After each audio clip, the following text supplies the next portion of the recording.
कि अपन कम पढ़ रहे हैं लेकिन बढ़िया पढ़ रहे हैं, है ना। चले, चलो तैयार हो, चलो पूछ लूं, पूछ लूं। मेरा क्वेश्चन है दीपिका मैडम से, what is the inherent limitation of audit. Inherent limitation of audit, जल्दी से बताएं। नेचर ऑफ फाइनेंशियल अकाउंटिंग या रिपोर्टिंग, रिपोर्टिंग, और नेचर ऑफ ऑडिट प्रोसीजर, और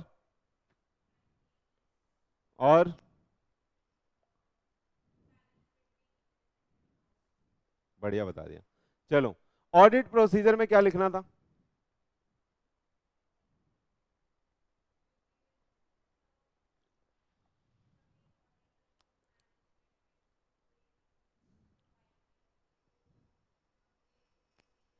हम्म,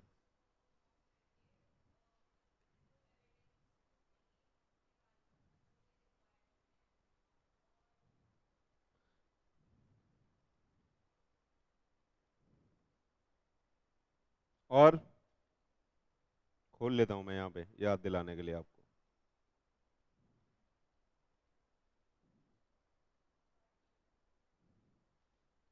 और मैडम,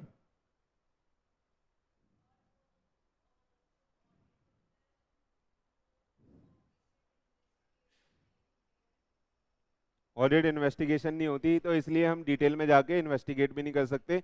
कुछ कुछ मैटर ऐसे हो सकते हैं कि वो सरपास हो जाए, है ना। और सही है, कॉस्ट और बेनिफिट बताइए, जल्दी जल्दी बोलना है, कॉस्ट एंड बेनिफिट। अरे पॉइंट था ना टाइमलीनेस के साथ कॉस्ट एंड बेनिफिट, वो बताइए।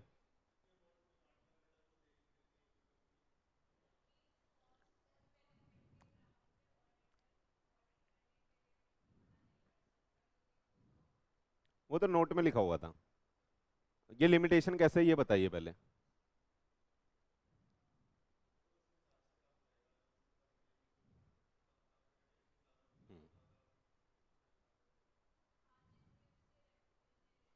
काम तुमने बहुत सारा दे दिया और उसका पैसा इतना सा दे रहे हो, तो उसके लिमिटेड प्रोसीजर हो जाएंगे सारे। तो हो सकता है कि मोर अप्रोप्रिएट रिपोर्ट ना मिले स्टेक होल्डर को, शेयर होल्डर्स को, तो वो भी एक तरह की लिमिटेशन हो गई, है ना। टाइमलीनेस कैसे,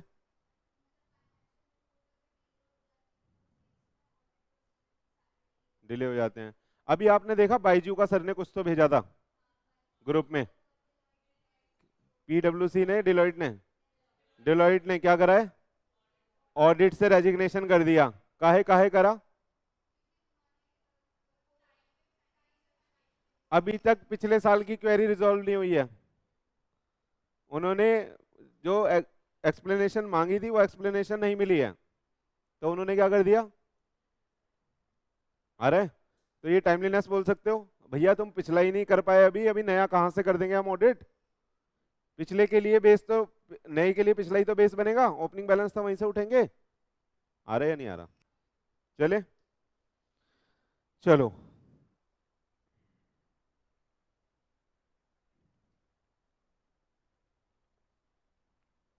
इनहेरेंट लिमिटेशन याद है सबको, हाँ।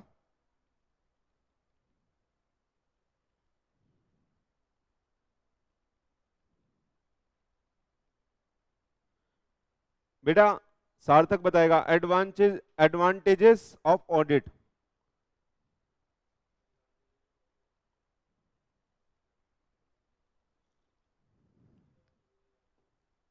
क्या एडवांटेज है,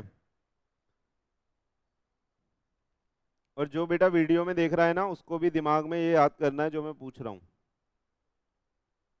है ना, कि पिछली क्लास का हमें कुछ याद भी है नहीं। ये रहा, देखिए रहा, जल्दी बता। बच्चे चेक करना सही बोल रहा है या नहीं बोल रहा। एडवांटेज,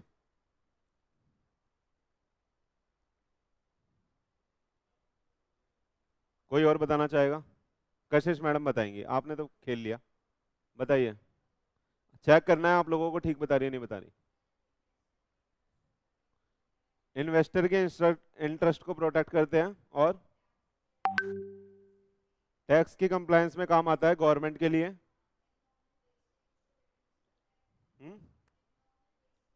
भाई देख ले कितने आसान आसान पॉइंट थे, शर्म आनी चाहिए। एबनॉर्मल वेस्टेज को क्या करता है? रिड्यूस करता है। ओहो, लाइसेंस और सब्सिडी अगर कोई मिलने वाली होती है तो उसके लिए भी बेस बन जाता है। पॉइंट तो ज्यादा थे।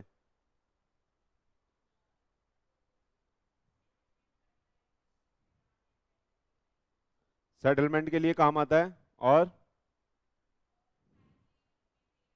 Books of account timely maintain हो जाते हैं उसके डर से कि ऑडिट होने वाला है। और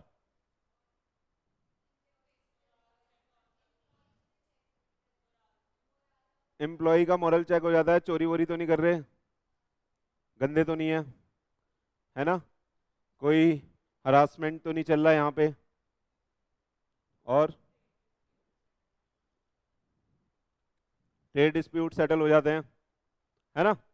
चल एक क्वेश्चन और सार्थक से ही, स्कोप ऑफ ऑडिट।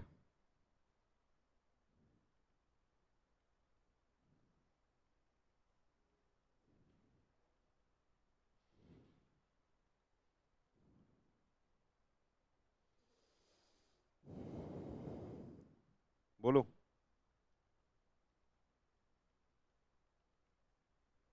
मैं आपको एक चीज बता देता हूँ ऑडिट के पेपर के बारे में। अगर आप ऑडिट का पेपर 100% अटेम्प्ट करके आ रहे हो ना, और आपको वो लगता है कि मेरा ठीक है, सारा ठीक है, तब आपके 50 नंबर आते हैं। तब आपके कितने नंबर आते हैं? 50। अगर आप 80 मार्क का अटेम्प्ट करके आए हो तो इट इज ए पॉसिबिलिटी कि 30 मार्क्स आ जाएं आपके। समझ में आ रहा है आपको? इतना ज्यादा वेरिएशन हो जाता है आपके सोचने में और जो एग्जामिनर आपसे पूछ रहा है और आपके लिखने में। बंदा देके आएगा पेपर, बंदा ये एज्यूम कर रहा होगा कि मेरी तो एग्जामिशन पक्की है, मैं किसी में पास होऊं ना हूं ऑडिट में पक्का होऊंगा, और सब में पास हो जाएगा, ऑडिट में ही फेल होगा। ये इस पेपर की ताकत है और आपकी कमजोरी। तो मैं सच बोल रहा हूं, अगर आप किसी और को तवज्जो दे ना दें, इसको आपको तवज्जो बहुत ज्यादा देनी है यार, है ना। आप खुद ही देख रहे हो अभी तो बेसिक चल रहा है, इसमें तो कुछ पढ़ाया ही नहीं है। चले बताओ भाई, स्कोप, स्कोप बताएं, स्कोप। ये सारा आ जाएगा स्कोप में। क्या क्या? जिस टर्म्स एंड कंडीशन पे अपन एग्री हुए हैं, स्टेचुरी प्रोविजन और प्रोनाउंसमेंट आईसीआई के या रेगुलेटरी अथॉरिटीज के, और ये नीचे वाला भी उसमें लिखोगे स्कोप में कि ये चीजें कवर होती हैं ऑडिट के अंदर। क्या क्या देखो? Examination of accounting system and internal control, review of system and procedure for business operation, vouching बताया था क्या होता है उस दिन, वेरिफिकेशन की बात करी थी हमने, verification of asset and liability, और एक्सप्रेशन ऑफ ओपिनियन होनी होती है, देनी होती है, और कंप्लायंस ऑफ स्टेटरी प्रोविजन भी अपन चेक करेंगे। फिर उसके बाद reporting of other matter para, और मैंने होमवर्क भी दिया था, इससे मुझे याद आया कि आपको अदर मैटर पैरा पढ़ के आने हैं। हाँ, उफ सर, अरे दिया था होमवर्क कि 143 में जाके देखना अदर मैटर पैरा में क्या क्या रिपोर्टिंग होती है, और ये भी बोला था कि एक मैं यहाँ पे बता देता हूँ, और मैंने एक बताया था, चलो यही बता दो कौन सा बताया था।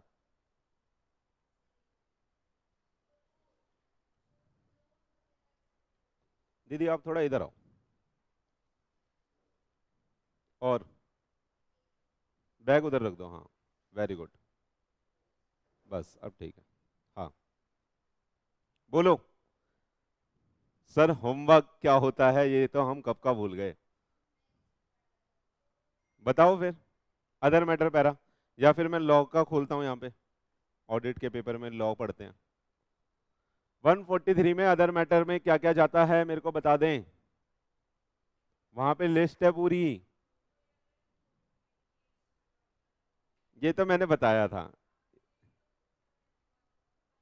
हाँ चलो ठीक है, उसके बाद मैंने बोला था डिटेल में आप पढ़ लेना।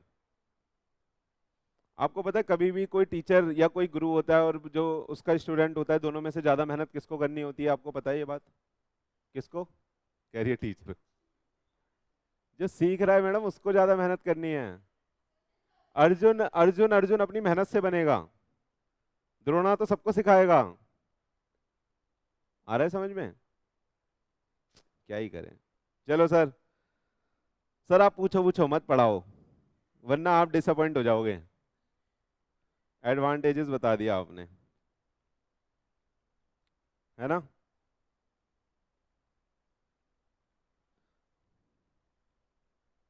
चलो कशिश मैडम बताएगी।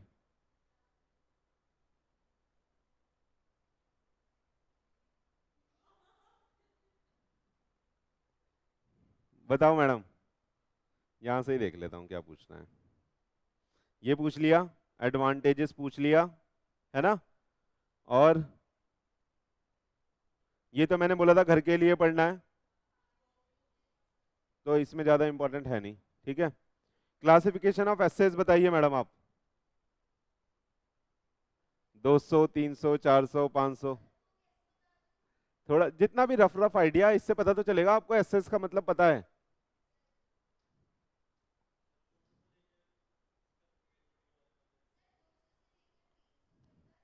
देखो एक तो मैंने बताया था एसक्यूसीज। एसक्यूसीज क्या होते थे? क्वालिटी कंट्रोल स्टैंडर्ड होते थे, स्टैंडर्ड ऑन क्वालिटी कंट्रोल। एक ही एस से प्रेस्क्राइब, एक ही एसक्यूसी है हमारे पास, एक से लेके 99 तक है वो, यही यही बात हुई थी ना। और फिर एसेस बताए थे, एसेस कहाँ से लेके कहाँ तक थे? 100 से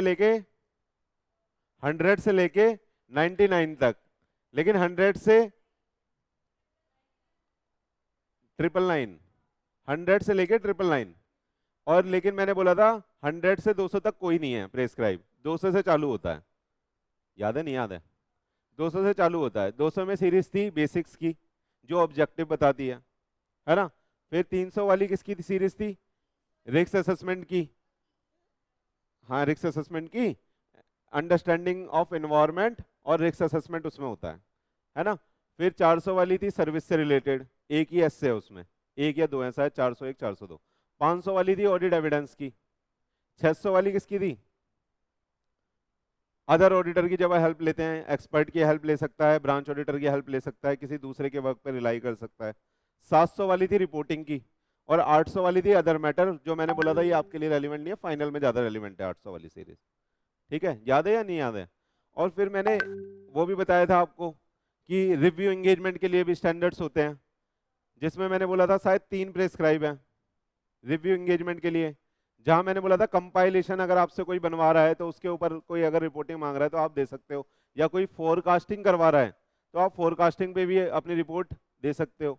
उसके लिए एसेस बने हुए हैं 3400 वाले जो हैं, 3000 से लेके। याद है नहीं याद है? याद है नहीं याद है?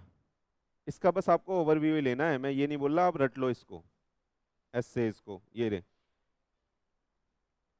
ये थे ना 3000 से लेके 3600 तक, बोला था 3 स्टैंडर्ड्स हैं।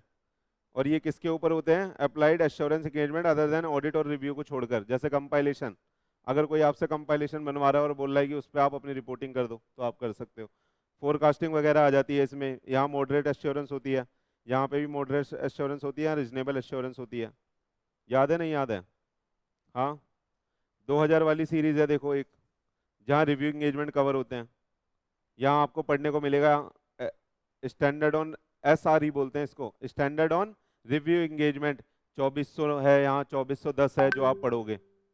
अभी बस आपको समझना है कि रिव्यू के लिए अलग स्टैंडर्ड्स हैं, ऑडिट के लिए अलग स्टैंडर्ड्स हैं, और एश्योरेंस के लिए other than review and audit उसके लिए अदर स्टैंडर्ड्स हैं। इतनी अंडरस्टैंडिंग कम से कम आपके अंदर होनी चाहिए। मैं ये नहीं बोल रहा इसमें डिटेल में क्या है, समझ रहे हो आप? यहाँ ये बात चल रही है, आपको पता होना चाहिए कि ये स्टैंडर्ड इस चीज के लिए है। जैसे ऑडिट के लिए रीजनेबल एश्योरेंस देने के लिए 100 से लेकर 99 तक है, जिसमें से 38 प्रेस्क्राइब है जो हमने डिस्कस भी कर लिए। हाँ, और रिव्यू के लिए ये 2000 से 2400 है, इसमें 2 स्टैंडर्ड है, 2400 और 2410 पढ़ोगे वो आप। यहाँ पे भी 3 है, यहाँ पे मेरे ख्याल से 3400 कुछ करके है सीरीज है जो आप पढ़ोगे, 3 स्टैंडर्ड जो प्रेस्क्राइब है। और ये सर्विस के लिए है, सर्विस से रिलेटेड है, स्टैंडर्ड ऑन रिलेटेड सर्विसेज।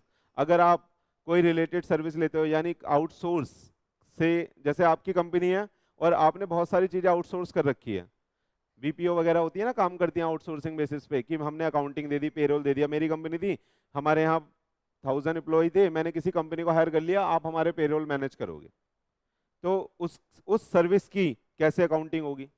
अरे वो भी तो मेरे ऑडिट का पार्ट बनेगा, मैंने उसकी सर्विस ली है तो उसकी अकाउंटिंग कैसे होगी वो यहाँ पे लिखा हुआ है। अकाउंटिंग नहीं, सॉरी, ऑडिटिंग कैसे होगी। डन। अकाउंट्स में भी थ्योरी चल रही है ना, तो अकाउंटिंग आ रहा है, इसलिए वहां पे भी अकाउंटिंग अकाउंटिंग सिखा रहा था। 2 स्टैंडर्ड्स हैं यहाँ पे, ठीक है, ये आप समझ जाओगे। डन। 2 स्टैंडर्ड्स यहाँ पे प्रिस्क्राइब है, यहाँ पे 4400 और 4410 है, ठीक है, समझ में आया? ये याद है आपको? कोई आपसे ओवरव्यू, मान लो पेपर में आ गया आपका कि ओवरव्यू लिखो स्टैंडर्ड्स का, तो कम से कम आपको पता होगा, ये सब बातें तो लिखोगे नहीं। चले, चलो, अब देखो, मैं बस आपको याद दिला रहा हूं कि हमने पिछली क्लास में क्या पढ़ा था। प्रोसेस तो पता ही है आपको, हाँ। Quality control and engagement standards पढ़ लिए। टाइप्स ऑफ ऑडिट पढ़ लिया था क्या? कौन कौन सा? सही है। ये expect to be covered in audit, अभी अभी देख लिया। स्कोप ऑफ ऑडिट इससे पूछ लिया। Objective of audit Kashish madam से बताइए, जो अभी मैं ऊपर नीचे कर रहा था वो है। ऑब्जेक्टिव ऑफ ऑडिट, ओपिनियन लेना होता है, बहुत बढ़िया। और फाइनेंशियल स्टेटमेंट को रिव्यू करना होता है।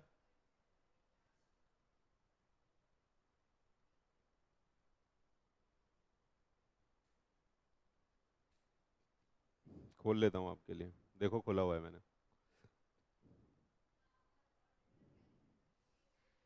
देखो, ऑब्जेक्टिव छोटा सा है। Objective of audit of financial statement है एक्सप्रेस करना ओपिनियन, ठीक है, और फिर करना एक्सप्रेशन ऑफ ओपिनियन के लिए रिपोर्टिंग भी लगेगी, तो रिपोर्टिंग देना, मेंशन करना उसके अंदर whether the financial statement are being all material respect या अकॉर्डिंग विद द एफआरएफ। ये बातें लिखनी पड़ेगी, आपसे ऑब्जेक्ट पूछा जाएगा तो आपके दिमाग में तो आएगा, लेकिन लिखना क्या है ये भी आपको दिमाग में रखना पड़ेगा। आ रहा है या नहीं आ रहा? अगली चीज आ रही है, auditors opinion help the stakeholder in determining the true and fair aspect of the financial statement. तो ये 3 ऑब्जेक्टिव हो गए। डन। ये आपको याद करना पड़ेगा बच्चों, बैठ के, ऐसे नहीं आएगा। मैंने पढ़ा दिया हो गया, ऐसे हो रहा होता तो बहुत आसानी से सब सीए बन जाते। ठीक है, आपको मेहनत करनी पड़ेगी। अब मेरा सबसे इंपॉर्टेंट क्वेश्चन है अंजलि मैडम से, मीनिंग ऑफ ऑडिट बताएं मैडम।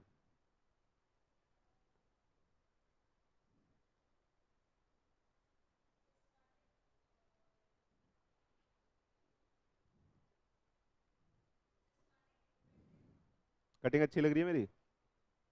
Thank you. बताएं मैडम। ये मेरा थोड़ा डिस्ट्रैक्ट करने का थोड़ा रहता है। बताएं जल्दी, आज कुछ अंदर से मेरे को भी दिक्कत सी लग रही है, बेहोश ना हो जाओ पढ़ाते पढ़ाते। सिस्टमैटिक, आगे बोलो, मैं डांस करूंगा फिर।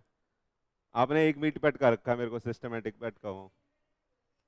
इंडिपेंडेंट, आगे बोलो। Lyrical hip hop, systematic, independent, आगे बोलो मैडम। नहीं, लिरिकल हिप हॉप कर रहा हूं मैं। डांस फॉर्म होता है ना, एक डांस फॉर्म होता है ना लिरिकल हिप हॉप। अरे डांस फॉर्म भी है लिरिकल हिप हॉप, जिसमें मेरे को लिरिक्स पे डांस करना है, बीट पे तो करना ही करना है, लेकिन लिरिक्स पे भी करना है। जैसे धोएगी तू कच्चे, तो मेरे को बताना है धोएगी तू कच्चे।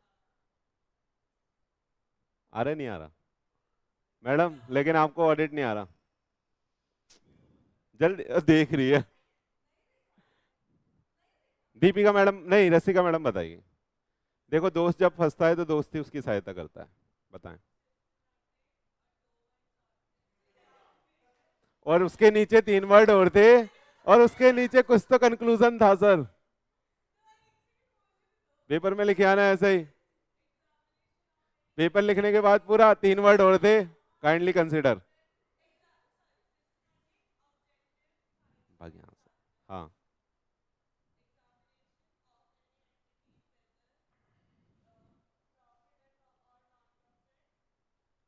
दिख रहा है ना, वेदर प्रॉफिट और नॉट प्रॉफिट। हाँ,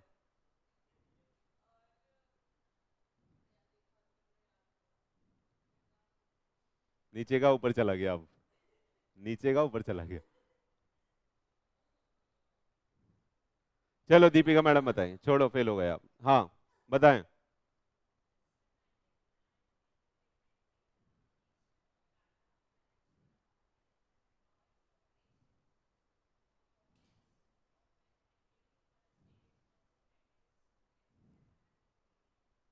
बोलो बोलो। To express an opinion on what? Whether financial statement of an entity whether profit making और नॉट। हाँ हाँ। To to make a opinion whether वो ट्रू एंड फेयर है या नहीं, और वेदर कोई उनमें मिस स्टेटमेंट तो नहीं है। देखो एक बार यहां से देख लो, बदतमीजो। मीनिंग में देख लो। मैं इसलिए रिकैप में लेके जा रहा हूँ, बहुत दिनों बाद क्लास हुई है तो कम से कम आपको उस फॉर्म में आना पड़ेगा कि हाँ ऑडिट में बैठ गए सर, अब पढ़ाओ। आ रहा है समझ में? पिक्चर स्टार्ट होने से पहले बैकग्राउंड होता है ना डिस्कस, ये चल रहा है वो अभी। चलो मीनिंग कास्टिंग होती है पहले। मीनिंग एंड ऑडिट देख लो। ऑडिट में भी define as the systematic objective and detail examination of financial information of an entity. आपको शर्म आनी चाहिए कि ये सब्जेक्ट का मीनिंग है, कम से कम ये तो मुझे पता होना चाहिए, कम से कम आपने थोड़ा बहुत तो पढ़ा होना चाहिए घर पे। ठीक है। वेदर प्रॉफिट मेकिंग और not irrespective of the size and the legal form so as to express opinion on the true and fair view. ये भी बोलना था madam, true and fair view of state of affairs of and financial position of that is asset and liability और financial reserve. ठीक है। बल्कि ये तो यहाँ की डेफिनेशन है, बुक में तो और डिटेल में होगी थोड़ी, तो वो मैं चाह रहा था कि आपको याद होनी चाहिए, तभी तो बढ़िया बढ़िया लिखोगे यार वहां पे सजा सजा के। चलें क्या?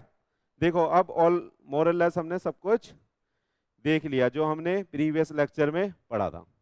हाँ एक क्वेश्चन और है, वो यहाँ पे कवर है क्योंकि मैंने आपको थोड़ा एक्स्ट्रा पढ़ा दिया था उस दिन, तो मैं पूछ ही लेता हूँ सीधा वो। ये रहा question. Ethical requirement as compared in code of ethics by IAASB पढ़ा दी है मैंने। व्हाट इज द, मैंने बोला था ना कि भैया कबीर सिंह का मैंने जिक्र करा था यहाँ पे, और ये बोला था कि अगर वो नशे में ऑपरेशन करता था, नशे में वो ऑपरेशन करता था, यानी हमारे एथिक्स है कुछ तो, ऑडिटर के एथिक्स हैं, क्या क्या उन्हें फॉलो करना है बताइए। इसका हमने, एक सेकंड कुछ कुछ याद दिला दूं, इसका मैंने एक मेमोरी टेक्निक भी बनाया था, क्या नाम था उसका? कॉपी। बताइए। कॉन्फिडेंशियल, ऑब्जेक्टिविटी, प्रोफेशनल बिहेवियर, दोबारा बोलिए क्या? Integrity, professional care and due, ऐसे कुछ था ना? देखो पढ़ लो, ये पढ़ा चुका हूँ, आज के अध्याय में दोबारा पढ़ेंगे, दोबारा पढ़ेंगे, लेकिन फिर भी मैं बता रहा हूँ, बस आपको आता है। Integrity, objectivity, professional competence and due care, जो भूल रहे थे आप, कॉन्फिडेंशियलिटी, स्पेलिंग ठीक कर लेना, प्रोफेशनल बिहेवियर। तो इसका हमने शॉर्ट फॉर्म क्या बनाया था, बताना मेरे को। सी, बताना क्या था? COPPI, copy. बोले दो। Confidential, objectivity, professional competence, due care, professional behaviour और इंटीग्रिटी। याद रखिएगा, इंपॉर्टेंट है, एग्जाम के लिए भी इंपॉर्टेंट है। ठीक है, चलें आगे। अगर आप तमीज से पढ़ोगे तो आपको मजा भी आएगा यार, ऐसा नहीं है कि डिफिकल्ट है। चलो अब आज का चालू करें। हमने बेटा सुनो सुनो सुनो, हमने पढ़ा था FRF। FRF क्या होते हैं? Financial reporting framework. उसमें सारी चीजें आ जाती हैं, तो उसमें से ही एक चीज है क्या बेटा? गाइडेंस नोट और स्टेटमेंट्स। इसके बीच में हम डिफरेंस पढ़ रहे हैं। डन। बाकी चीजें तो आपको, स्टैंडर्ड्स आपको पता है क्या होता है ना? इंगेजमेंट लेटर के बारे में आपको पता है वो क्या होता है ना? प्रोविजन आपको पता है क्या होता है? मेरे को लगता है कि ये आपको ठीक से पता नहीं होगा। गाइडेंस नोट समझते हो आप? आपने कभी इससे पहले इस वर्ड का नाम सुना है क्या, बताइए? As the name suggest, guidance note का जो पर्पस होता है वो सिर्फ क्या करना होता है? सही है, गाइड करना। और क्या गाइड आपके साथ कोई गाइड जबरदस्ती कर सकता है? तो इससे आपको समझ में आता है ये क्या है? सही है, मैंडेटरी नहीं होगा, कंपलसरी नहीं है, इट इज रेकमेंडेटरी। बोलता है कि कहीं पे अगर लॉ से जो इंटेंट निकल ली है वो डबल आ रही है, सेम आपको लग रहा है ये भी हो सकता है ये भी हो सकता है, तो हमने उसके लिए ना गाइडेंस नोट इशू कर रखे हैं, आप वहां पे जाके पढ़ो, और हमने लिख रखा है कि ये आपको डिसीजन लेना चाहिए। यानी आप कोई बिजनेस की अकाउंटिंग कर रहे हैं या ऑडिट कर रहे हैं, तो आपको ऐसा लगता है कि वहां पे लिफो भी लग, सॉरी लिफो तो मना है, वेटेड एवरेज और फीफो दोनों लग सकते हैं, तो आपको मानना कौन सा है? तो डिपेंड करता है आप कौन सा ऑडिट कर रहे हो, वहां का क्या गाइडेंस नोट है, वहां पे जाके देखोगे कौन सा रिकमेंडेड है। आ रहा है या नहीं आ रहा? जैसे एसएलएम और वो भी डब्ल्यूडीवी देख सकते हो, हमारे यहाँ कौन सा माना जाता है सबसे ज्यादा? डब्ल्यूडीवी। लेकिन कुछ कुछ एंटिटी है जहां पे एसएलएम चलता है, पढ़ोगे आप अभी एडवांस अकाउंट में। जैसे आप इलेक्ट्रिसिटी कंपनी की अकाउंटिंग करोगे ना, इलेक्ट्रिसिटी कंपनी की अकाउंटिंग करोगे तो वहां पे बोला जाता है कि एसएलएम फॉलो होगा। क्यों? गुड प्रैक्टिस है, आपको पता ही था कि कोई सा भी फॉलो कर सकते हैं। क्यों कर सकते हैं कोई सा भी फॉलो? बेटर प्रेजेंटेशन के लिए। ऐसा लगता है सारा कोर्स मेरे में भरा हुआ है, जब मैं पढ़ाता हूँ तब निकलता है ऐसा जब यहाँ नहीं आता ना तो ऐसा लगता है मेरे को कुछ नहीं आता यार, यहाँ पे आता हूँ तो अपने आप निकलता है, फिर जादू है तुझ में। चलो, आया समझ में? आया या नहीं आया? हाँ, रिकॉर्डिंग ऑन है, चलो ऑन है ऑन है, देख लिया था मैंने 2-3 बार। आ जाओ यार आ जाओ, समझ में आया या नहीं आया आपको? इतना अभी समझ में आया, लेकिन अब थोड़ा सा स्टेटमेंट की बात करते हैं। लेकिन सुनो सुनो प्लीज, इधर हम दूसरी बात कर रहे हैं आप किसकी? स्टेटमेंट की। स्टेटमेंट क्या होते हैं सर? हाँ,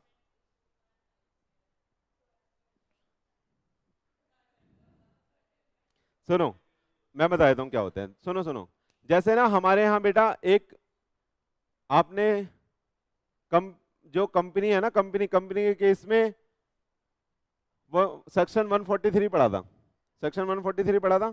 143 में उसने बता दिया आपको ये चेक करना है, ठीक है? तो उसको चेक करने के लिए वहां पे उन्होंने वो एक स्टेटमेंट दे दिया ना कि ये चीजें चेक करनी है, तो उसी के लिए वो स्टेटमेंट देते हैं। मान लो मैंने ये बोल दिया कंपनी ऑडिट करना है, ठीक? कंपनी ऑडिट में आपको चेक क्या करना है, तो वो एक स्टेटमेंट की हेल्प से आपको बता सकते हैं। लेकिन अगर उन्होंने कोई स्टेटमेंट जारी कर दिया तो आपको वो मानना ही पड़ेगा, वो आपको मानना ही पड़ेगा, और वो चीजें तो कंपल्सरली चेक करनी पड़ेगी। उसके अलावा आप और चीजें चेक कर सकते हो, उसके अलावा आप और चीजें चेक कर सकते हो। आया या नहीं? आया या नहीं? देखो जैसे मैं बता देता हूं, सुनो सुनो, ये एक वर्ड लिखा है, ये आपने पहले कभी सुना है? हुँ? क्या? सुनो, इसको बोलते हैं बेटा कारो। क्या बोलते हैं? कारो। पहले जब हम पढ़ते थे ना बचपन में, तो कारो 2016 था, लेकिन आप देखो कौन सा पढ़ रहे हो? कारो 2020। कारो क्या है सर? इसकी फुल फॉर्म होती है कंपनी ऑडिटर रिपोर्ट ऑर्डर। क्या? सही है। तो ये कुछ कुछ कंपनियों पे लगता है जिसका टर्नओवर एक सर्टेन अमाउंट से ज्यादा हो जाता है, जिसका पेड अप शेयर कैपिटल एक सर्टेन अमाउंट से ज्यादा हो जाता है। ये डिटेल में तब पढ़ाऊंगा जब कारो पढ़ेंगे, लेकिन अभी कारो का मतलब बता रहा हूं। ये एक कंपनी ऑडिटर रिपोर्ट ऑर्डर है, तो यानी ये एक ऑर्डर है जो कहता है कि आपको ऑडिट करने के साथ साथ कारो में जो हमने चीजें लिखी हैं वो भी चेकआउट करनी है, और उस पर अलग से रिपोर्ट देनी है, उस पर अलग से रिपोर्ट देनी है। तो एक सर्टेन क्लास ऑफ कंपनी के लिए हमने एक कंप्लायंस लगा दी कि जितने भी सिग्निफिकेंट आइटम होंगे ना, वहां आइटम प्रेस्क्राइब है कि फिक्स असेट के बारे में बताओ, लोन के बारे में बताओ, वहां पूरा कारो का एक स्टेटमेंट बना हुआ है। कारो का क्या बना हुआ है? स्टेटमेंट। तो एक एक कंप्लायंस आई, दैट इज कारो। कारो के लिए हमने एक स्टेटमेंट इशू कर दिया कि ये चीजें पूछी जाएगी, तो उसको क्या आपको कंपल्सरली बताना पड़ेगा या नहीं? क्या कंपलसरी आपको बताना पड़ेगा या नहीं? गाइडेंस नोट की बात नहीं कर रहा, मैंने स्टेटमेंट की बात करी है। अरे मैं ना, कारो तो एक अलग कंप्लायंस है, तो सुनो सुनो प्लीज यार सुन लो। कारो के लिए ना मैंने एक स्टेटमेंट जारी कर दिया, हाँ, और उस स्टेटमेंट में ध्यान से सुनना, मैंने ये लिख दिया, पहला आपको फिक्स एसेट के बारे में बताना है, दूसरा आपको इन्वेंट्री के बारे में बताना है, तीसरा आपको लोन के बारे में बताना है। सिग्निफिकेंट आइटम तो यही होते हैं एक कंपनी के अंदर। चौथा आपको लिटिगेशन के बारे में बताना है। तो ये मैंने स्टेटमेंट जारी कर दिया और उसमें बता दिया ये चीजें आपको बतानी है। अब इसमें बात बतानी क्या है, इसके लिए मैंने एक गाइडेंस नोट इशू कर दिया, तो वो तो यहां आ गया गाइडेंस नोट। और ये जो स्टेटमेंट जारी हुआ है जिसने ये आइटम पार्टिकुलर्स बताए हैं कि बातें क्या होगी, जैसे कोई फॉर्म निकलता है, फॉर्म में होते हैं कॉलम्स, ऐसे ही इसमें कॉलम्स होते हैं। डन। इन्होंने कॉलम दिखा दिए कि एक आइटम ये हो गया, इसके बारे में बताना है, आइटम 2, आइटम 3, आइटम 4, आइटम 5। तो ये क्या हो गया बेटा, स्टेटमेंट। ठीक है। अब उस आइटम में अगर कोई कंफ्लिक्ट आ रहा है उसके लिए गाइडेंस नोट इशू करे जा भी सकते हैं, नहीं भी करे जा सकते। अगर नहीं इशू करे गए तो आप पास्ट प्रैक्टिसेस देखोगे, प्रैक्टिकल सिनारियो देखोगे, क्या जजमेंट आई है, बाकी लोग क्या फॉलो कर रहे हैं, किस कंपनी में क्या फॉलो हो रहा है, क्या गुड प्रैक्टिस है, उसके अकॉर्डिंग आप फॉलो करोगे। अगर कोई गाइडेंस नोट है तो वो भी रिकमेंडेटरी हो जाएगा, पहले उसे पढ़ोगे, अच्छा लगेगा तो मानना, नहीं अच्छा लगे तो मत मानना। आया या नहीं आया? क्या स्टेटमेंट और गाइडेंस नोट में कुछ फर्क समझ में आ रहा है? हाँ, यानी ये जब कोई ऑर्डर आता है उसके साथ ही प्रेस्क्राइब कर देते हैं। अब इसमें कोई चेंज आएगा, मान लो 2020 में यहाँ पे कोविड कवर नहीं था, कोविड है ना। अब ये भी तो आ सकता है भैया कोविड में कितना खर्चा करा आपने सीएसआर में या किसी चीज में, हम पूछना चाहते हैं। डन। तो ये मान लो अब नया आएगा कोई 22 के बाद, तो कारो नया अगर आएगा तो नया स्टेटमेंट जारी होगा। आया या नहीं आया? तो एक नया स्टेटमेंट जारी कर देंगे कि अब से आपको ये भी बताना पड़ेगा। चले देखो, आ जाओ पढ़ के देखते हैं। आ जाओ अब यहां से पढ़ के देखते हैं, समझ में आएगा। मीनिंग एंड पर्पस कह रहा है guidance note are the document issued by ICI so as to provide the guidance to the member on the matter on which the member may require assistance। यानी जहां पे जरूरत पड़ रही है, मेंबर को भी समझ में नहीं आ रहा कि क्या होना चाहिए। अरे आपने कोई ऑडिट हमारे लिए बोल दिया कि आपको टैक्स ऑडिट करना है या आपको जीएसटी ऑडिट करना है, अब हमें ही समझ नहीं आ रहा वहां पे क्या क्या जरूरी चीजें हैं, क्या क्या छोड़ भी सकते हैं, तो उसके लिए इंस्टीट्यूट गाइडेंस नोट निकालता है। जैसे जीएसटी अभी नया नया आया था, पहले वैट में ऑडिट होता था, जीएसटी का ऑडिट पहली बार जिंदगी में आया था, तो सीए को भी कहां से आएगा, कोई ना कोई तो गाइड करेगा, तो वहां से उसके लिए गाइडेंस नोट इशू होगा। वो वाली बुक लॉन्च होती है पूरी गाइडेंस नोट की, वो खरीद के लाओ, पढ़ो, समझ जाओगे आप कि ऐसे ऐसे यहाँ पे ये दिक्कत है और ये रेजोल्यूशन है। आया नहीं आया? चले देखो अब स्टेटमेंट क्या होता है। Statement are the document issued by ICI so as to ensure the compliance by the member on the certain matter which appear to be critical. समझ में आया? अब यहाँ पे एक लाइन लिखी है, ensure the compliance by the member और the certain matter appear to be critical. तो यहाँ पे आप एग्जांपल ले सकते हो, जो कारो का स्टेटमेंट, ठीक, बुक में देख लेना क्या एग्जांपल है। समझ में आया? तो क्रिटिकल मैटर के ऊपर इशू करे जाते हैं स्टेटमेंट, और स्टेटमेंट क्या होते हैं मेरे बच्चे, मैंडेटरी। क्या इसमें से कोई भी मैटर छोड़ सकते हैं अगर कारो मेरे ऊपर एप्लीकेबल हो गया तो? नहीं, आपको फिर उसके ऊपर अपनी जजमेंट और जो भी एक्सप्लेनेशन आपको मिली होगी वो आपको देनी पड़ेगी। चले आगे आ जाओ। ड्यूटीज ऑफ द मेंबर क्या है? To ensure that guidance note are being followed except when, सुन लो सुन लो सुन लो सुन लो सुन लो, except when it appear that the other procedure can be better applied. क्या मतलब है इसका बताना?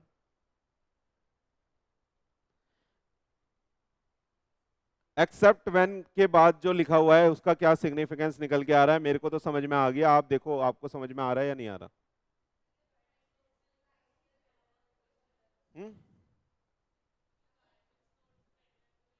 अगर और प्रोसीजर आपको लगता है तो आपकी मर्जी, आप वो भी फॉलो कर सकते हो। आया समझ में? तो कह रहा है ये रिकमेंडेटरी है, कह रहा है गाइडेंस नोट फॉलो कर लो, अगर अगर आपको लगता है कि कोई बेटर प्रोसीजर है तो वो अप्लाई कर लो। चले आगे, यहाँ पे देखो, to ensure that the statement on auditing matters are being followed while performing the audit work.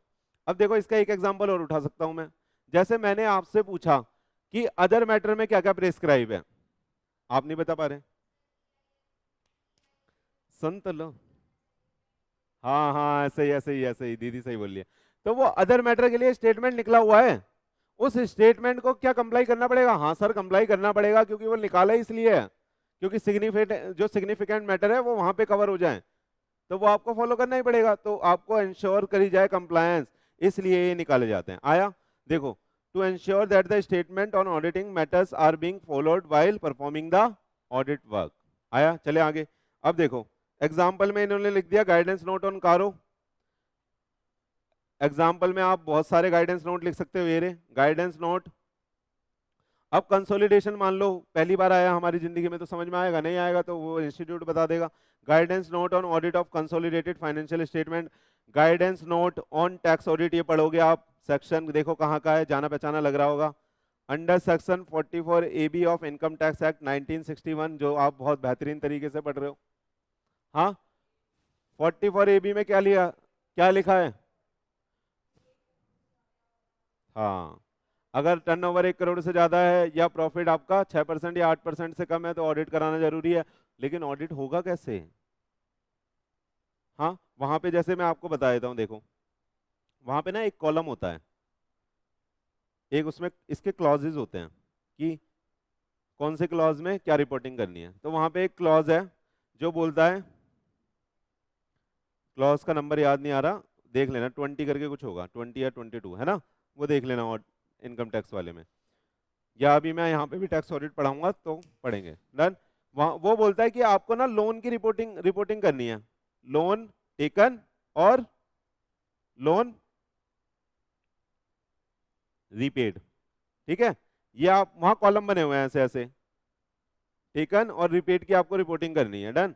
तो अब मेरे मन में क्वेश्चन अराइज होता है कि सर एक क्लाइंट ने एक लोन लिया हुआ है, ठीक है, नया कोई नहीं लिया और ना रिपे करा, लेकिन लोन उसकी बुक में दिख रहा है, सर उसकी रिपोर्टिंग करनी है या नहीं करनी?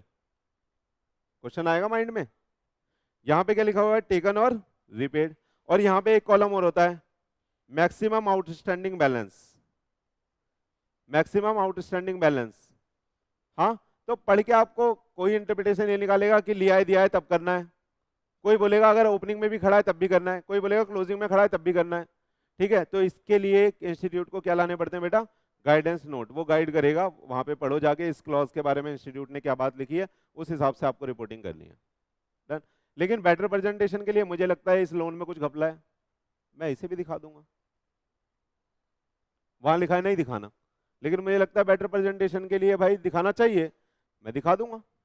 डन। तो उसको आप सरपास भी कर सकते हो बेटर प्रेजेंटेशन के लिए। चले आगे, समझ में आया? Guidance note on audit of bank, तो ये भी इंस्टीट्यूट ने बहुत सारे नंबर ऑफ गाइडेंस नोट है, आप बोलोगे तो अभी खोल के दिखाऊंगा। हाँ, आप इंस्टीट्यूट की साइट पे जाना या नेट पे भी सर्च मारोगे guidance note on tax audit, निकल के आ जाएंगे, सारे क्लॉज के बारे में बताया होगा कि इस क्लॉज में ये लिखना है, इस क्लॉज में आपको इस चीज की रिपोर्टिंग करनी है, इस क्लॉज में इस चीज की रिपोर्टिंग करनी है। डन। चले, अब देखो स्टेटमेंट के बारे में क्या कहता है ये। इसका एग्जाम्पल है भाई साहब, किसका एग्जाम्पल है?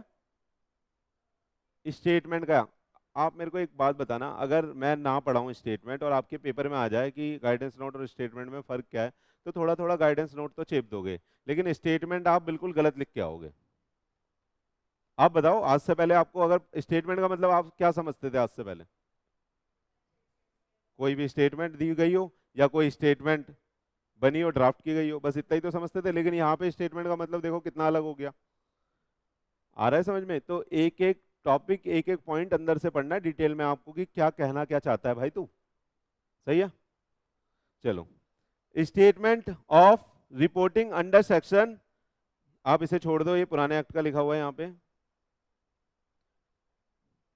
Statement of reporting under section 143(1) of company act 2013, तो वहां पे बता रखा है कि ये मैटर पे आपको पढ़े थे हमने, ये मैटर पे आपको रिपोर्टिंग देनी ही देनी है, तो वो क्या हो गए, स्टेटमेंट्स हो गए। आया या नहीं आया? क्या बहुत अच्छे से समझ में आया फर्क स्टेटमेंट और गाइडेंस नोट का? पेपर में आ सकता है, प्लीज इंपॉर्टेंट मार्क कर लीजिएगा। चले आगे, चलो। अब देखो पॉइंट क्या आ रहा है हमारे पास, क्वालिटी ऑफ एन ऑडिटर, यानी आपकी खासियत की बात हो रही है। बहुत आसान है, आपकी खासियत की बात हो रही है। देखो क्या क्या खासियत है आप में, अपने आप में सोच लो। सर मैं झूठ बहुत बोल लेती हूँ, देखो आपको नहीं देखा मैंने, सबको देखा, लेकिन पहले आपको देखा बस। Qualities of auditor, personal qualities और टेक्निकल क्वालिटी। पर्सनल क्वालिटी क्या होती है? सर मैं हाई जंप कर सकता हूं, पर्सनल क्वालिटी तो कुछ भी हो सकती है। हाँ, क्या? सर मैं लड़की से भी, ये मेरी पर्सनल क्वालिटी है। चलो देखो, बहुत आसान है, इस पे टाइम नहीं लगाते। मेरे बच्चे प्लीज, बहुत आसान है, इस पे टाइम नहीं लगाते। स्वैग है। टैक्टफुल अप्रोच, पहले टेक्निकल पढ़ा दूं क्या? पहले टेक्निकल पढ़ा देता हूं, पहले पर्सनल। इतना पर्सनल मत हो क्लास में। टैक्टफुल अप्रोच का मतलब क्या होता है ये बताना मेरे को।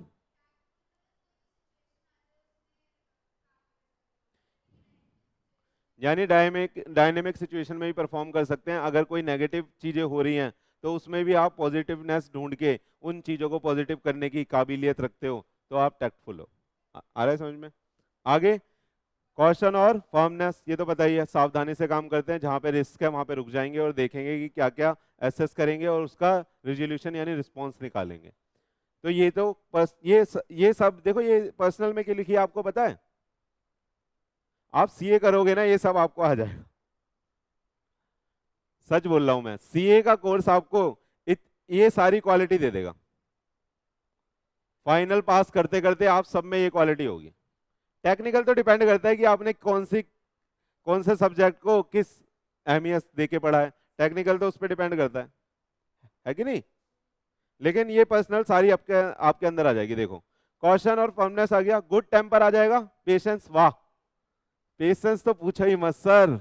हम सुबह हम सुबह 4 बजे से रात के 4 बजे तक पढ़ सकते हैं, यानी भोर कर देंगे दोबारा पढ़ते पढ़ते। भोर समझते हो? सुबह, है ना, सुबह सुबह ले शिव का नाम आ रहा है। गुड टेम्पर, गुड टेम्पर तो हो ही जाएगा आपका, आप हमें जो झेल लेते हो, है ना। और पेशेंस तो आपका बहुत ही ज्यादा हाई लेवल का है। रिलायबिलिटी और कॉन्फिडेंशियलिटी, रिलायबिलिटी तो आई जाती है जब बच्चा, रिलायबिलिटी भी कंसिस्टेंसी से ही आती है ना। जब आप इतने कंसिस्टेंट होके पढ़ रहे हो, इतनी कंसिस्टेंसी से आप चीजें समझ रहे हो, ऑडिटर इतनी तमीज से काम कर रहा है, तो वो रिलायबल तो होगा ही होगा, तभी आपने अपॉइंट करा है। तो ये क्वालिटी सब में पाई जाती है। आ जाओ, इंटीग्रिटी, ऑब्जेक्टिविटी और इंडिपेंडेंस, ये क्वालिटी अगर ना भी हो तो लानी पड़ेगी अगर ऑडिट का धंधा करना है तो। हाँ, इंटीग्रिटी, ऑब्जेक्टिविटी और इंडिपेंडेंस होनी चाहिए, वरना आप ऑडिटर बन ही नहीं पाओगे। चलें आगे। तो पर्सनल क्वालिटी लिख दोगे आप, आपकी क्वालिटी की बात हो रही है यार। ये तो लिख ही दोगे, सर मैं बहुत ना टैक्टफुल हूँ, सर मैं ना क्वेश्चन और फर्मनेस भी रखती हूँ, सर मैं ना गुड टेम्पर की पेशेंट वाली बंदी हूँ, सर मैं रिलायबल के साथ साथ कॉन्फिडेंशियलिटी भी मेंटेन करती हूँ, और सर एक बात तो आपको पता ही नहीं है, इंटीग्रिटी और ऑब्जेक्टिविटी और इंडिपेंडेंस तो मेरी औसम है। याद हो जाएंगे? याद हो जाएंगे, क्योंकि आपकी बातें चल रही थी। चलो टेक्निकल देख लो। अपडेटेड नॉलेज होती है आपको बिजनेस लॉ की। ये किसकी क्वालिटी की बात चल रही है? रॉकी भाई, हाँ, ऑडिटर, है ना, ऑडिटर रॉकी भाई, है ना। सलाम करते हैं सब, जाते हो तो आप ऑडिट पे आ जाओ। आपने गाना नहीं सुना सलाम रॉकी भाई केजीएफ का? उनकी बात नहीं कर रहा, वो तो अधिकारी साहब हैं। चलो, अधिकारी साहब है वो। देखो, अपडेटेड नॉलेज होती है आपको बिजनेस लॉ की, अपडेटेड नॉलेज होती है आपको कॉर्पोरेट लॉ की, अपडेटेड नॉलेज होती है टैक्सेशन लॉ की, नॉलेज ऑफ क्लाइंट बिजनेस होती है, नॉलेज ऑफ अकाउंटिंग एस्पेक्ट होता है, नॉलेज ऑफ ऑडिटिंग एस्पेक्ट होता है। यानी बड़ा बड़ा सा यहाँ पे लिख दूं, बहुत सारी नॉलेज, है ना। डी भूल जाता हूँ,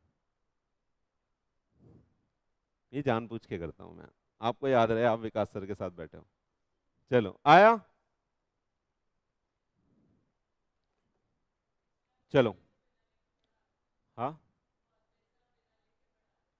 बिना देखे मतलब? ओके ओके, इस बात पे मैं डिस्कशन नहीं करना चाहता। Element of system of quality control, ये ध्यान से पढ़िएगा, थोड़ा थोड़ा ऐसा भी हो सकता है कि ऊपर से चला जाए। क्या बात चल रही है?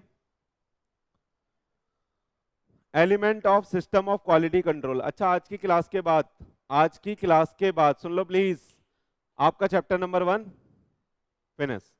आपको चेक करना है कि क्या क्या हो गया, क्या क्या रह गया। ऑलमोस्ट सब हो गया होगा, उससे ज्यादा ही हो गया होगा। चले, चलो, क्या है element of system of quality control? ये क्या होते हैं? ये क्या क्या बात हो रही है? बात क्या हो रही है सर? बात क्या हो रही है? बोलो। अरे मैंने बता तो दी बात क्या हो रही है यार, कह रहे हो सर हमें क्या पता।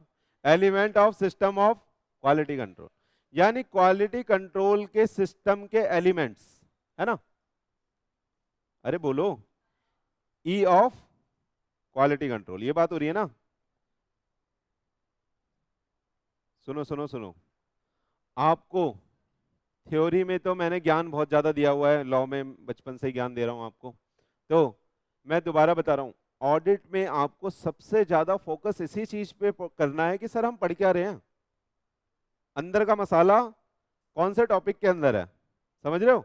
सर अपन पढ़ क्या रहे हैं, बार बार इस चीज पे आपको स्ट्राइक मारना है, तो आपको बिल्कुल टेक्निकल चीजें सारी समझ में आएगी और याद भी रहेगी। चले, तो इसलिए मैंने यहाँ पे लिख दिया एलिमेंट्स पढ़ रहे हैं किसके, क्वालिटी कंट्रोल के। ठीक, पहला क्या है देखना, objective of implementation of quality control procedure. हाँ, ऑब्जेक्टिव क्या, ऑब्जेक्टिव है भैया क्वालिटी कंट्रोल प्रोसीजर को लगाने का, ये पता होगा तभी तो अच्छी क्वालिटी कंट्रोल हो पाएगी।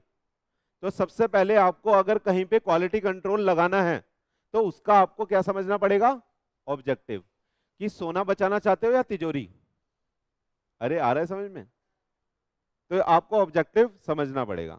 अगर मान लो आप, अगर अंदर सामान था 10 रुपए का, आपने वहां ताला लगा दिया 100 रुपए का, आपने ऑब्जेक्टिव नहीं समझा तभी तो ऐसी गलती हुई। 10 रुपए की चीज को बचाने के लिए 100 रुपए का ताला ले आए आप, वाह कितने समझदार हो, आ रहा है समझ में आपको।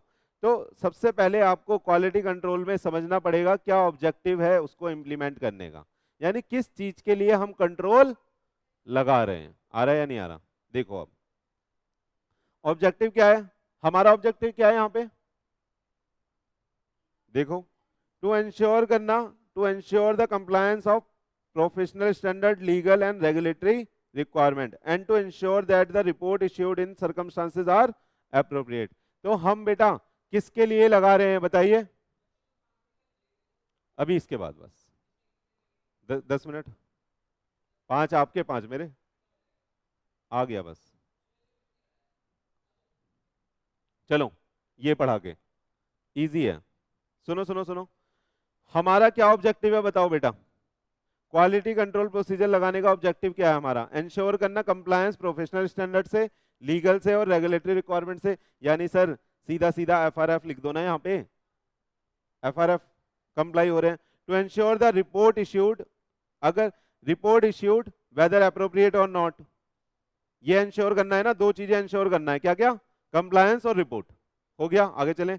चलो, लेवल ऑफ क्वालिटी कंट्रोल क्या है, सर किस किस लेवल पे आप लगाओगे, देखो कह रहा है quality control procedure are required to be design and implemented at 2 level, that is 1 and 2, firm level और engagement level, done, firm level और इंगेजमेंट लेवल। कह रहा है design and implementation of the quality control procedure at the firm level are covered by SQC, ये SQC 1 में लिखा हुआ है कि फॉर्म लेवल पे क्या क्या क्वालिटी कंट्रोल प्रोसीजर लगने चाहिए, ठीक है, यहां पे हम उसका थोड़ा सा एक हिस्सा देखेंगे बस, ठीक। और कह रहा है design and implementation of quality control policy and procedure, ये यहाँ पे वो होगा इंगेजमेंट लेवल आर कवर्ड, या इस लाइन को काटे दो, कुछ नहीं है इसका मतलब, ठीक है, आगे आ जाओ। अब आपको ये पॉइंट पढ़ के समझ में आ जाएगा फॉर्म लेवल क्या है और एंगेजमेंट लेवल क्या है, ठीक है। देखो पहले फॉर्म लेवल पढ़ते हैं, डन। फॉर्म लेवल की क्या बात हो रही है, नहीं नहीं नहीं, पहले एंगेजमेंट लेवल पढ़ो, मैं बताता हूं। देखो हमारे हमारी पूरी फॉर्म है, सीए फॉर्म है, तो सीए फॉर्म में बेटा कंट्रोल कह रहा है कि दो तरीके से आप लगाओगे जब आप कोई काम कर रहे हो तो, डन। एक कह रहा है एंगेजमेंट लेवल पे और एक कह रहा है फॉर्म लेवल पे। एंगेजमेंट लेवल का मतलब यह है कि जो टीम जा रही है, जो टीम जा रही है उसमें से कौन सा बंदा रिस्पॉन्सिबल है इस काम के लिए, ये भी एक तरह का कंट्रोल है या नहीं है। या मैंने बोल दिया कोई भी चला जाएगा, आज तू चला जाएगा, कल और कोई चला जाएगा, परसों और कोई चला जाएगा, और उसके अगले दिन और कोई चला जाएगा, तो ये क्या अच्छा कंट्रोल हुआ। यहाँ पे कंट्रोल ये बात कर रहा है कि हम जो काम करेंगे उसके ऊपर कंट्रोल की बात कर रहा है, डन। पहला देखो, अब समझ में आ जाएगा। At engagement level quality control policy and procedure address the following, ये 4 चीजें एड्रेस करेगा, ठीक है, ये 4 चीजें एड्रेस करेगा। देखो पहला क्या है, leadership responsibility of quality of an audit, यानी कौन बंदा, एक मेन बंदा अपन लीडर बनाएंगे, यानी एक क्वालिफाइड बंदा भेजेंगे कि भाई तू सी है, तेरे साथ आईपीसीसी वाले छोटे छोटे बच्चे जाएंगे, लेकिन रिस्पॉन्सिबिलिटी किसकी है, तेरी, who is the leader, you. चले, फिर कह रहा है कंप्लायंस ऑफ एथिकल रिक्वायरमेंट। भैया कहीं ऐसा तो नहीं है तुम नए नए आए हो, हमने अपॉइंट कर दिया, ऑडिट करने जा रहे हो और वहां से डाटा लेके आ रहे हो क्लाइंट का और किसी को बेच रहे हो। डाटा भी सेल आउट हो जाता है। मान लो डेयरी का क्लाइंट था, बहुत सारे डाटा ले आया और आगे बेच रहा है। कोचिंग सेंटर ही समझ लो, कोचिंग सेंटर का था, स्टूडेंट की लिस्ट ही उठा लाया जो उनके पास डाटा था कॉलिंग के लिए, वो उसने और किसी इंस्टीट्यूशन को बेच दिया। तो ये आपको इंश्योर करना पड़ेगा क्या बेटा, कि एथिकल रिक्वायरमेंट कंप्लाई हो रही है या नहीं हो रही। एथिकल रिक्वायरमेंट अपन ने नीचे पढ़ ली है, अपन ने नीचे पढ़ ली है, वो 5 है ना, उसकी बात हो रही है। कह रहे कंप्लायंस ऑफ इंडिपेंडेंस रिक्वायरमेंट, ये भी पढ़ लिया। तो इंडिपेंडेंस फॉलो हो रहा है या नहीं हो रहा है, ऐसा तो नहीं है हमने जिसको लीडर बनाया है वही अंदर का आदमी था, वो हमारे पास किसी के थ्रू आया था, अपॉइंट हो गया, पता चला वो तो पहले मैनेजर रह चुका है कंपनी में, पता चला वो डायरेक्टर का कोई रिलेटिव है। सही है, तो इंडिपेंडेंस रिक्वायरमेंट आपको चेक करनी पड़ेगी। फिर कह रहा है acceptance and continuation of client relationship. कह रहा है acceptance and continuation of client relationship, इसका मतलब क्या है कि आप जो वो बंदा है उसका क्लाइंट के साथ रिलेशन कैसा है ये आपको इंश्योर करना पड़ेगा। ऐसा तो नहीं है कि पहले से कोई कंटिन्यू रिलेशन हो। सही है, यानी कि ऐसा रिलेशन मेंटेन करना पड़ेगा जो फ्यूचर में कैरी ऑन होए और इंडिपेंडेंस भी हमारी बरकरार रहे। सही है, तो ये 4 चीजें आपको इंश्योर करनी पड़ेगी। किस लेवल पे है ये, एंगेजमेंट लेवल। एंगेजमेंट लेवल का मतलब जब आप भेज रहे हो, गेट पे खड़े हैं बंदे, टीम को एसेस कर रहे हो अपनी, आया समझ में। अब देखो फर्म लेवल। फर्म लेवल अब हम पूरी फर्म के हिसाब से सोचेंगे अपनी, उसमें और भी मैनेजमेंट का पार्ट है ना, और भी सारे लोग हैं, तो वहां पे कैसे होगा कंट्रोल। देखो at firm level quality control procedure and policy and procedure address the following aspect. क्या देखेगा, leadership responsibility of overall quality within the firm, यानी हु इज द रिस्पॉन्सिबल, यानी कौन लीडर है फर्म का। उसने नीचे अपने नीचे बहुत सारी टीमें भेज रखी होंगी, कोई कोई चीज चेक कर रही होगी, कोई कोई चीज, कोई कोई चीज। मान लो मैंने आपको लगा दिया कि आप कंपनी एक्ट की कंप्लायंस देखो, मैंने दीदी को लगा दिया कि मैडम आप स्टैंडर्ड्स की कंप्लायंस देखो, मैंने इसको लगा दिया तू एसए की कंप्लायंस देख। तो अलग अलग टीम गई है, अब उन सबके ऊपर एक बंदा बैठा होगा, वो चेक होगा यहाँ पे कि वो कैसी है।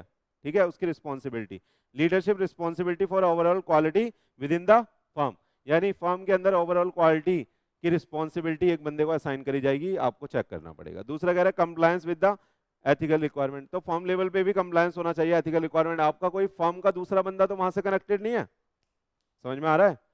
टीम की बात नहीं हो रही, अब टीम की बात मैंने नीचे कर ली, अब बात हो रही है आपकी फर्म का कोई बंदा, आपके यहाँ जो पियोन है क्या वहां पे कनेक्टेड तो नहीं है, वहां से भी तो सैलरी नहीं ले रहा, समझ में आ रहा है। तो इंडिपेंडेंस यानी टोटली इंडिपेंडेंस होनी चाहिए, आपका कोई बंदा वहां पे नहीं होना चाहिए। आ रहा है, आपका कोई रिलेटिव तो वहां पे डायरेक्टर नहीं है, आ जाओ, लेकिन ये फर्म लेवल पे है। ये कौन से लेवल पे चेकिंग हो रही है, फर्म लेवल पे। सारी वही चीजें हैं, बस वो फर्म लेवल पे करना है, वो एंगेजमेंट लेवल। एंगेजमेंट लेवल जो टीम जा रही है, फर्म लेवल मतलब ओवरऑल फर्म आपकी। कंप्लायंस ऑफ इंडिपेंडेंस रिक्वायरमेंट हो गया। Acceptance and continuation of client relationship, हो सकता है कि टीम के साथ रिलेशन खराब हो जाए क्लाइंट के, हो सकता है कम फीस, मतलब फीस हमें ज्यादा दे रहा है, बॉस के साथ तो रिलेशन बहुत अच्छे हैं, लेकिन जो एम्प्लॉय वहां से आते हैं उन्हें इज्जत ही नहीं देता, उन्हें डाटा ही नहीं देता। तो आपका रिलेशन कैसा है उससे, क्या उस रिलेशन की वजह से आपका रिलेशन तो अफेक्ट नहीं कर रहा, तो आपको वो चेक करना पड़ेगा। आ रहा है नहीं आ रहा। Fifth, management of human resource, क्या प्रॉपर ह्यूमन रिसोर्स है आपके पास काम करने के लिए। हो सकता है बाईजू का ऑडिट आपको मिल जाए, अब तो आपके पास क्या प्रॉपर स्किल्ड बंदे हैं जो ये चीजें चेक कर पाए और उनसे प्रॉपर एक्सप्लेनेशन ले पाए, क्या ऐसी क्वालिटी रखने वाले, ऐसी क्वालिटी रखने वाले टैक्टफुल बंदे हैं आपके पास। आ रहा है नहीं आ रहा। आगे इंगेजमेंट परफॉर्मेंस, इंगेजमेंट की परफॉर्मेंस कैसे हुई है, उसकी रिस्पॉन्सिबिलिटी किसकी है, टॉप मैनेजमेंट, मतलब हमारे यहाँ टॉप मैनेजमेंट की, जो मेन बंदा बैठा हुआ है जिसने टीम को भेजा है, तो वो चेक करेगा कि परफॉर्मेंस कैसी है और उसकी मॉनिटरिंग वो कर रहा है या नहीं कर रहा। हो सकता है मैं भाई सीए हूँ, मैं सीनियर लेवल पे बैठा हूँ, आप मेरी टीम के मेंबर हो, मैं जाके दुबई में मजे ले रहा हूँ, आपको भेज दिया, मॉनिटरिंग कुछ हो ही नहीं रही, कैसी ऑडिट करोगे।